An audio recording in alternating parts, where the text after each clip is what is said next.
DeepSeek AI model కి చాట్‌జీపీటీకి పోటీగా Alibaba company వాళ్ళు క్వెంట్ 2.5 మ్యాక్స్ అనే ఒక కొత్త ఏఐ మోడల్ అయితే తీసుకొచ్చారు. ఇది చాట్‌జీపీటీని మించి ఉంటుందని చెప్పి ఇంటర్నెట్ లో వార్తలు అయితే వస్తున్నాయి. దాంతో పాటుగా ఈ మోడల్లో టెక్స్ట్ ఇమేజెస్ ని ఉచితంగా జనరేట్ చేయొచ్చు. మరి ఆ మోడల్ ని ఉచితంగా ఎలా వాడుకోవచ్చు ఈ రోజు మన ఏఐ తెలుగు ఛానల్ తెలుసుకుందాం. నమస్తే, నేను మీ కృష్ణ చైతన్య మండేలా, మీరు చూస్తున్నారు AI Telugu beginner course 9th batch February 15వ తారీఖున స్టార్ట్ అవుతుంది. టైమింగ్ సాయంత్రం 6:30 నుండి 7:30 వరకు. మన AI Telugu channel beginner course లో ప్రతి వారం డౌట్ సెషన్స్ తో పాటుగా రికార్డింగ్ క్లాస్ కూడా ఆఫర్ చేస్తున్నాం. ఇంట్రెస్ట్ ఉంటే ఏఐ తెలుగు బిగినర్ కోర్స్ లో జాయిన్ అవుదాం అనుకుంటే స్క్రీన్ పై కనిపించే నెంబర్ కి వాట్సాప్ చేయండి. We are taking only limited seats, so late చేయకుండా రిజిస్టర్ చేసుకోండి. సో ఫస్ట్ మీరు chat.quenlm.ai అనే ఒక వెబ్సైట్ లోకి వెళ్ళాలన్నమాట.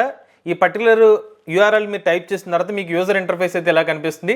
మీరు ఫస్ట్ టైం యూజ్ చేస్తుంటే అకౌంట్ క్రియేట్ చేసుకోవాలి. దానికోసం సైన్ అప్ మీద క్లిక్ చేయండి. మీకు జీమెయిల్ ఐడితో అయితే అకౌంట్ అయితే క్రియేట్ చేసుకోవచ్చు. వన్స్ అకౌంట్ క్రియేట్ చేసుకున్న తర్వాత ఇక్కడ మీరు ప్రాంప్ట్స్ ఇస్తే దానికి సంబంధించిన టెక్స్ట్ కానీ లేకపోతే ఇమేజ్ అయితే జనరేట్ చేయొచ్చు. నేను ఒక ఇమేజ్ జనరేట్ చేసి చూసారా, అందమైన భారతదేశ యువతి అని చెప్పి నేను టెక్స్ట్ ప్రాంప్ట్ ఇస్తే ఇటువంటి ఇమేజ్ అయితే వచ్చింది. ఇలాంటి ఇమేజ్ మీరు కూడా జనరేట్ చేయొచ్చు. ఇలా ప్రాంప్ట్స్ ఎలా ఇవ్వాలి, స్టార్టింగ్ ఒక 8 పారామీటర్స్ నేనైతే టెస్ట్ చేస్తాను. దీని యొక్క ఇనిషియల్ ఇంప్రెషన్స్, దీని రెస్పాన్స్ ఎలా ఉందో మీకు చూపిస్తాను. అయితే నేను స్టార్ట్ చేసే ముందు నా ఇంటర్నెట్ స్పీడ్ కూడా మీకు చూపిస్తున్నాను. అప్లోడ్ స్పీడ్ కానివ్వండి, డౌన్లోడ్ స్పీడ్ కానీ 120, 130 MBPS స్పీడ్ ఉంది కాబట్టి నా నెట్వర్క్ ఇబ్బంది అయితే లేదు. సో ఇప్పుడైతే మన ఏ మోడల్ అయితే టెస్ట్ చేద్దాం. స్టార్టింగ్ ఈ మోడల్ ఓపెన్ చేస్తే ఎటువంటి ఇన్ఫర్మేషన్ చూపిస్తుందో చూద్దాం. ఆర్టిఫాక్ట్స్ అని చూపిస్తుంది. వెబ్ సెర్చ్ ఇంకా రాలేదు. ఇమేజ్ జనరేషన్ డైరెక్ట్గా దీన్ని క్లిక్ చేస్తే డైరెక్ట్ ఇమేజ్ జనరేషన్ చేసుకోవచ్చు. అలానే క్రియేట్ ఇమేజ్ కోడ్ కావాలంటే డైరెక్ట్ కోడ్ ని సెలెక్ట్ చేసుకుని code direct only specific code generate చేసుకోవచ్చు. బై డిఫాల్ట్ గా ఉన్న ట్యాబ్స్ అనమాట. బట్ నేను స్టార్టింగ్ బేసిక్ క్వశ్చన్స్ అయితే ఈ మోడల్ అయితే టెస్ట్ చేస్తున్నాను. ఫస్ట్ వచ్చి 557 + 3544 ఎంత అని చెప్పి ఒక బేసిక్ ఎడిషన్ అయితే అడుగుతున్నాను. నేను ఇక్కడ ఎంటర్ ప్రెస్ చేశాను. అది ఈ మోడల్ స్లోగానే ఉంది. నేను మీకు కింద చూపించే నెట్ స్పీడ్ ఫాస్ట్ గానే ఉంది. బట్ ఈ మోడల్ ఎందుకు కొన్నిసార్లు స్లోగా జనరేట్ అవుతుంది అనమాట. 2.5 అని చెప్పి వన్స్ స్టార్ట్ అయిన తర్వాత ఆన్సర్ అయితే ఇచ్చేసింది. 4101 అన్న ఆన్సర్ అయితే ఇచ్చింది. నెక్స్ట్ నేను ఒక కోడ్ జనరేషన్ కోసం ఈ పర్టికులర్ ప్రాంప్ట్ అయితే వాడుతున్నాను. ఒక పైథాన్ కోడ్ కావాలి స్ట్రింగ్ రివర్స్ కోసం అని చెప్పి దాన్ని టైప్ చేసి ఎంటర్ ప్రెస్ చేస్తున్నాను. సో పైథాన్ కోడ్ అనేది ఫాస్ట్ గానే జనరేట్ చేస్తుంది. కోడ్ ఇచ్చేసి ఎక్స్ప్లెనేషన్ ఇస్తుంది. అవుట్పుట్ ఒక ఎగ్జాంపుల్ కూడా చెప్పేసింది అనమాట. ఫైనల్ గా మనకు అవుట్పుట్ ఇలా కనిపిస్తుంది అని చెప్తుంది. సో బాగానే ఫాస్ట్ గా అయితే కోడ్ అయితే జనరేట్ చేసింది. నెక్స్ట్ ఈ మోడల్ ఇంటర్నెట్ కనెక్టివిటీతో వర్క్ చేస్తుంది లేదా, అప్ టు డేట్ ఇన్ఫర్మేషన్ ఉందా లేదా అని టెస్ట్ చేయడం కోసం ఒక క్వశ్చన్ అయితే అడుగుతాను. 2024 సంవత్సరం T20 వరల్డ్ కప్ ఎవరు గెలిచారని చెప్పి నేను ప్రాంప్ట్ అయితే ఇచ్చాను. 2024 T20 వరల్డ్ కప్ ఇంకా జరగలేదని చెప్తుంది. అంటే దీని డేటాబేస్ ఇంకా అప్డేట్ కాలేదు అనమాట. So up to date information అయితే ఇందులో లేదు. ఎగ్జిస్టింగ్ ట్రైన్ డేటా నుంచి మనకు కావాల్సిన సమాధానాలు అయితే చాట్ బోట్ ఇస్తుంది. నెక్స్ట్ ఒక ట్రాలీ ప్రాబ్లం అయితే ఇస్తున్నానండి. ఒక ట్రాక్ మీద ఐదుగురు మనుషులు ఉన్నారు. మీరు ఆ పర్టికులర్ ట్రాలీని వదిలేస్తే 5 చనిపోతారు, లేకపోతే ఇంకొక వైపు ఒక్కళ్ళే చనిపోతారు. మీరు ట్రాలీని ఎలా వదులుతారని చెప్పి అడుగుతుంది అనమాట. మరి ఆన్సర్ ఏంటో ఏం చెప్తుందో చూద్దాం. సో ఇది ఏం చెప్తుందంటే ఫస్ట్ లివర్ పుల్ చేసేయండి. 5 ప్రాణాలు ఎక్కువ కాబట్టి ఒకళ్ళ ప్రాణం పోయినా పర్లేదు అన్నట్టు ఒకటి చెప్తుంది. రెండోది అసలు లివర్ ని మీరు పుల్ చేయకండి, దాన్ని బట్టి ఏం జరుగుతుందో అదే జరుగుతుంది ఎథికల్ గా, లేకపోతే అడిషనల్ కన్సిడరేషన్ అయితే ఇస్తుంది అనమాట. అంత ఈజీ ఆన్సర్ కాదు. అక్కడ ఉన్న వ్యక్తులు ఎవరు అని దాన్ని బట్టి మీరు డెసిషన్ తీసుకోండి అని చెప్పి ఆన్సర్ అయితే ఇస్తుంది. కొంచెం లాజికల్ గానే ఆన్సర్ అయితే ఇచ్చింది. నెక్స్ట్ చూసినట్లయితే ఒక లాజికల్ క్వశ్చన్ అయితే ఒక ట్రైన్ ఆగ్రా నుంచి ఉదయం 5 గంటలకు స్టార్ట్ అయింది, ఢిల్లీకి 9 గంటలకు రీచ్ అయింది. అదే ఇంకొక ట్రైన్ ఢిల్లీకి 7 గంటలకు స్టార్ట్ అయింది, ఆగ్రాకి 10:30కి అయితే రీచ్ అయింది.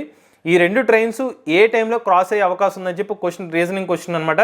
దీనికి ఆన్సర్ ఎలా ఇస్తుందో చూద్దాం. మళ్ళీ కొంచెం టైం అయితే తీసుకుని ఒక 2 seconds తీసుకుని మన రెస్పాన్స్ అయితే ఇస్తుంది. కరెక్ట్ ఆన్సర్ వచ్చి 7:56. మరి అది ఆన్సర్ ఇస్తుందో లేదో చూద్దాం. ఇది ఆల్మోస్ట్ ప్రతి స్టెప్ ఎక్స్ప్లెయిన్ చేసుకుంటే వెళ్తుందండి.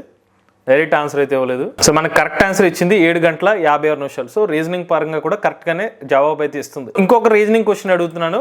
నాకు బడ్జెట్ లో కేవలం 1500 రూపాయల్లో హైదరాబాద్ నుంచి గోవా టూర్ ప్లాన్ చేయమని చెప్పి ఒక క్వశ్చన్ అయితే అడుగుతున్నాను. దానికి ఏం సమాధానం చెప్తుందో చూద్దాం. నాకైతే మంచి అవుట్పుట్ ఇచ్చిందని చెప్తానండి. ఎందుకంటే ఇది కొంచెం ఛాలెంజింగే కానీ చాలా డీటెయిల్గా ఇచ్చింది. మీరు 800 నుండి 1200 రూపాయలు ఓవర్ నైట్ బస్కే అవుతుంది. లేకపోతే మీరు చీపెస్ట్ ట్రాన్స్పోర్టేషన్ చూడండి, దానికి లేకపోతే కారు క్యాబ్ పుల్లింగ్ చేసుకోండి, షేరింగ్ చేసుకోండి. అకామిడేషన్ మోస్ట్లీ మీరు హోటల్స్కి అయితే వెళ్ళకండి. బీచ్ సైడ్ 200-300 రూపాయలకి అకామిడేషన్ వస్తుంది, దానికి వెళ్ళండి. ఫుడ్ 100 నుండి 200 రూపాయలు ప్లాన్ చేసుకోండి. అలానే తక్కువ కాస్ట్లో లేదంటే ఫ్రీగా ఉన్న యాక్టివిటీస్ చేయండి. అటువంటి బీచెస్ అయితే విజిట్ చేయండి. ఇలాగా 3 రోజులు మీరు ఎలా ప్లాన్ చేసుకోవచ్చని క్లియర్ ప్లాన్ అయితే ఇది పర్టికులర్ ఇన్ఫర్మేషన్ అయితే ఇచ్చింది. బట్ టెక్నికల్లీ అనేది కొంచెం ఛాలెంజింగే. మీకు 3000 నుంచి 4000 రూపాయలు అంటే కంఫర్టబుల్ గా ట్రిప్ అయితే ప్లాన్ చేసుకోవచ్చని ఇదైతే మనకి ఆన్సర్ అయితే ఇచ్చింది. నెక్స్ట్ ఇచ్చిన ప్రాబ్లం అంటే ఒక 500 word ఆర్టికల్ రాయాలి. టాపిక్ ఏంటంటే ఏఐ మోడల్స్ అనమాట. మనకి దానికి ఏం ఆర్టికల్ ఇస్తుందో చూద్దాం. ఏఐ మోడల్స్ అంటే ఏంటని చెప్పి ఇన్ఫర్మేషన్ అయితే స్టార్ట్ చేస్తుంది. ఎవల్యూషన్ ఆఫ్ ఏఐ మోడల్స్ గురించి చెప్పింది, అప్లికేషన్స్ ఆఫ్ ఏఐ మోడల్స్ గురించి చెప్తుంది, దాని గురించి ఎక్స్ప్లెయిన్ చేస్తుంది. అలానే ఛాలెంజెస్ ఏముంటాయి ఆ ఏఐ మోడల్స్ జనరేషన్ లో, ఫ్యూచర్ ఆఫ్ ఏఐ మోడల్స్. పర్లేదు, కంటెంట్ అనేది టాపిక్స్ వైజ్ గా బాగానే అయితే ఇచ్చింది. బట్ 500 words ఇచ్చిందా లేదా అనేది వర్డ్ కౌంటర్ లో నేను టెస్ట్ చేస్తాను. దానికి 665 words కంటెంట్ అయితే ఇచ్చింది అనమాట. బాగానే మనకి మనం అడిగిన దానికన్నా ఎక్కువగానే కంటెంట్ అయితే జనరేట్ చేసింది. ఇక చివరికి ఈ మోడల్ తెలుగు ఎంత స్పష్టంగా ఇస్తుంది టెస్ట్ చేయడం కోసం తెలుగులో కంటెంట్ జనరేట్ చేయమంటున్నాను. భారతదేశం యొక్క గొప్పతనం గురించి తెలుగులో ఇవ్వమంటున్నాను. మరి ఎలాగ అవుట్పుట్ ఇస్తుందో చూద్దాం. భారతదేశం అత్యంత ప్రాచీన సంస్కృతితో మరియు వైవిధ్యమైన ఐక్యతతో ప్రపంచాన్ని ఆశ్చర్యపరుస్తూ ఉంది. గణితం, విజ్ఞానం, వైద్యం, సంగీతం, నృత్యం మరియు తత్వశాస్త్రంలో భారత్ అనేక ముఖ్య కృషులను అందించింది. జీరో, స్థానిక విలువ మరియు ఆయుర్వేదం వంటి సృష్టిలు ప్రపంచానికి భారత్ నుండి లభించాయి. దేశం యొక్క స్వాతంత్రత ఉద్యమం మరియు లోక శాంతికి అంకితం చేసిన సంస్కృతి భారత్ ను ఎన్నో రీతుల్లో మహత్తరం చేస్తుంది. రీడబుల్ గానే ఉంది. కొన్ని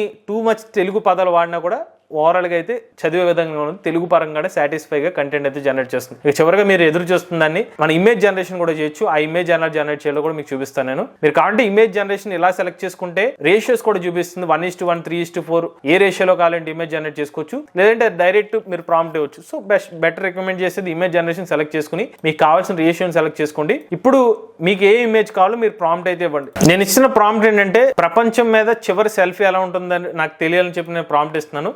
మరి ఇది ఆ ఇమేజ్ ని ఎలా జనరేట్ చేస్తుందో చూద్దాం. సో ఇక్కడ మనకి ఇమేజ్ జనరేషన్ అయితే స్టార్ట్ అయింది. సో ప్రపంచంలో చివరి సెల్ఫీ అంటే మనకి ఒక స్పేస్ నుంచి ఇమేజ్ తీసినట్టుగా ఉంది. క్వాలిటీ పరంగా చూస్తే మాత్రం మంచి క్వాలిటీతో ఇమేజ్ అయితే జనరేట్ చేస్తారు. సో బట్ మనం హ్యూమన్ ఫేస్ తో కూడా ఒక ఇమేజ్ అయితే జనరేట్ చేసి చూపిద్దాం. అంటే ఫేసెస్ ఎంత క్లారిటీగా వస్తుందో తెలుసుకోవడం కోసం. ఒక అందమైన ఇండియన్ తెలుగు అమ్మాయి ఫేస్ అని చెప్పి నేను ప్రాంప్ట్ అయితే ఇస్తున్నాను. దానికి ఎటువంటి ఇమేజ్ జనరేట్ చేస్తుందో చూద్దాం. సో అందమైన తెలుగు అమ్మాయి ఫోటో బాగానే అయితే ఇచ్చింది అనమాట. చిన్న పాప ఫోటో అయితే వచ్చింది. సో ఓవరాల్ గా అయితే బాగానే ఇమేజ్ అయితే జనరేట్ చేస్తుంది అనమాట. 2.5 మ్యాక్స్ ఇనిషియల్ ఇంప్రెషన్స్ అయితే ఆకట్టుకునే విధంగా అయితే ఉంది. బట్ కొంత మేరకు డిలే రెస్పాన్స్ అయితే వస్తుంది అనమాట. మరి పోటీ ఇస్తుందా లేదా చాట్ జీపీటీకి కానీ డీప్సీక్ ఏ మోడల్ తెలుసుకోవాలంటే రాబోయే వీడియోలో చాట్ జీపీటీకి, క్వెన్కి అలానే మన డీప్సీక్ ఏ మోడల్ సంబంధించిన కంపారిజన్ వీడియో అయితే చేసి దానికి సంబంధించిన రెస్పాన్స్ ఎలా ఉందో తెలుసుకుందాం. ఇటువంటి లేటెస్ట్ చేయడానికి కోసం ఏ తెలుగు ఛానల్ సబ్స్క్రైబ్ చేసుకోండి. But if I lay down and I play dead and I stay dead